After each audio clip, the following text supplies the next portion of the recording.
Welcome to মনোবল global academy, the hub of scientific happiness. মনোবল স্ফুরিত হোক মনীষীদের জীবন থেকে মানুষের জীবনে।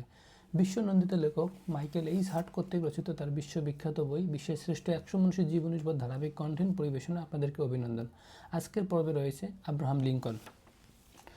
আব্রাহাম লিঙ্কন ছিলেন যুক্তরাষ্ট্রের 16তম প্রেসিডেন্ট। তার সময়কাল ছিল 1861 থেকে 1865 এবং বিশ্বের ইতিহাসে অন্যতম শ্রেষ্ঠ গণতন্ত্র এবং মানবাধিকারের প্রতীক। জন্ম 12 ফেব্রুয়ারি 1809 সালে কেন্টাকি যুক্তরাষ্ট্রে এবং মৃত্যু হয় 15 এপ্রিল 1865 সালে হত্যাকাণ্ড ওয়াশিংটন ডিসিতে। শৈশব এবং সংগ্রাম। লিঙ্কনের শৈশব কেটেছে চরম দরিদ্রতা, প্রাতিষ্ঠানিক শিক্ষা ছিল খুবই সীমিত, তবুও তিনি ছিলেন স্বশিক্ষিত, নিজে পরে আইনজীবী হন। ব্যর্থতা তার জীবনের সঙ্গী ছিল, বহুবার নির্বাচনে হার, ব্যবসায় ব্যর্থতা, ব্যক্তিগত শোক বিষণ্ণতা, তবু তিনি কখনো হাল ছাড়েননি। দাসপ্রথা এবং গৃহযুদ্ধ।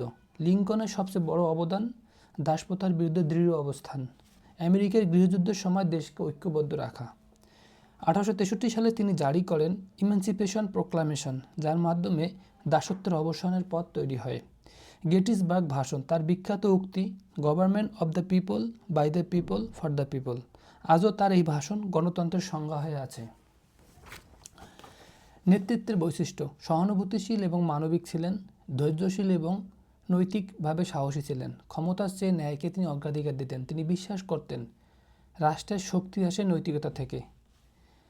1865 সালে তিনি আততায়ীগুলোতে নিহত হন, কিন্তু তার আদর্শ আজও জীবিত: মানব সমতা, স্বাধীনতা এবং ঐক্য। আব্রাহাম লিঙ্কন প্রমাণ করেছেন দারিদ্র্য, ব্যর্থতা বা শোক কখনো মানুষের মহত্বকে আটকাতে পারে না। সবাইকে অনেক ধন্যবাদ।